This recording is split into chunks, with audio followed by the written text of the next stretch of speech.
দক্ষিণ চব্বিশ পরগনার বাসন্তীতে দীর্ঘদিন ধরে তৃণমূলের দুই গোষ্ঠীর মধ্যে বিবাদ রয়েছে।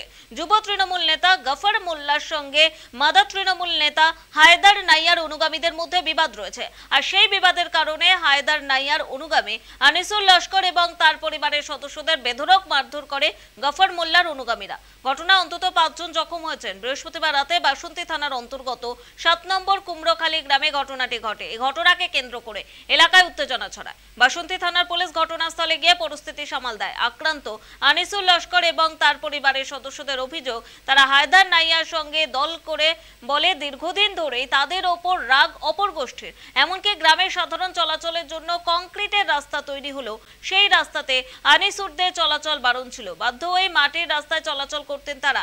এ বিষয়ে প্রশাসনের বিভিন্ন মহলে অভিযোগও জানানো হয়েছিল, কিন্তু কোনো লাভ হয়নি। বৃহস্পতিবার সন্ধ্যায় বৃষ্টি হওয়ায় মাটির রাস্তায় চলাচলের অযোগ্য হয়ে পড়ে। আর এই অবস্থায় নিজের টোটো নিয়ে কংক্রিটের রাস্তার উপর দিয়ে যায় আনিসুর। আর সেই কারণে রাতে তাদের বাড়িতে চড়াও হয় গফর মোল্লার অনুগামী রমজান পিয়াদা, সুন্নাত পিয়াদা, ইব্রাহিম মোল্লা, উসমান মোল্লা। তাদের মারধর করে। এ বিষয়ে বাসন্তী থানায় অভিযোগ দায়ের হয়েছে। আহতদের উদ্ধার করে ক্যানিং মহকুমা হাসপাতালে ভর্তি করা হয়েছে।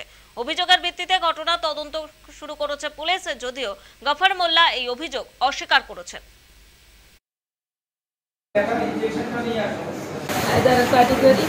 মানে সেটা কি মাদার না যুব? আচ্ছা, গোপাল মোল্লা কি মানে যুব কি তৃণমূলের? হ্যাঁ, আচ্ছা, আমাদের হায়দারের পার্টি করি বলে আমাদের আমাদের অনেক পাঁচিলের ধরে বেরোতে সব দরজা দেওয়া থাকে। সাবাল্লা বেরোলে মারবে, রাস্তায় কাটা বেড়ে গেছে, রাস্তায় চলতে দেবে না। আর সবসময় আমার এই ছেলে টোটো এনেছে, কাঁটা বেড়ে রেখেছে। আমার ছেলে টোটো এনেছে, টোটো আনতেছে, সে কাঁটা দেওয়া আছে, কাঁটার মধ্যে আছে, গালাগালি শুরু করছে। মাদারের সাথে ছিলাম, যুবর সাথে আমরা ছিলাম না। আমরা লোক যুবকার, আর আমরা মাদারের সাথে থাকি হায়দার নাইয়ার সাথে। সেই জন্য একটা পুরাতন রাগ ছিল। আর আমাদের ওইদিকে ঢালাই রাস্তা আছে, আর আমাদের ঘর থেকে খানিকটা মাটির রাস্তা। আমাদেরকে বলেছিল যে ঢালাই রাস্তায় না যেতে। এটা কারা বলেছিল? যুবরা? যুবরা। আচ্ছা, 1 মাস আগে রাস্তা জেসিবি দিয়ে মাটি কেটে ব্লক করে রেখেছিল। এই নিয়ে আমি যা কমপ্লেন করার পর থেকে সেখান থেকে আমার হবে টার্গেট। আজকে বৃষ্টি হয়েছে বলে মাটির রাস্তায় গাড়ি ঢুকবে না, আমি এই মাটির রাস্তায় ছেড়ে ঢালাই রাস্তা থেকে এসেছি। আমি বলছি, এবার তোমরা হায়দার নাইয়ার সাথে চলতে, মানে মাদারের সাথে ছিলে, আর সেই কারণের জন্য ওরা কী করেছিল? ওরা জেসিবি দিয়ে রাস্তা ব্লক করে দিয়েছে মাটি কেটে, যাতে আমরা না চলাচল করতে পারি। এই নিয়ে আমি পঞ্চায়েতে জানিয়েছি, প্রধানকে জানিয়েছি।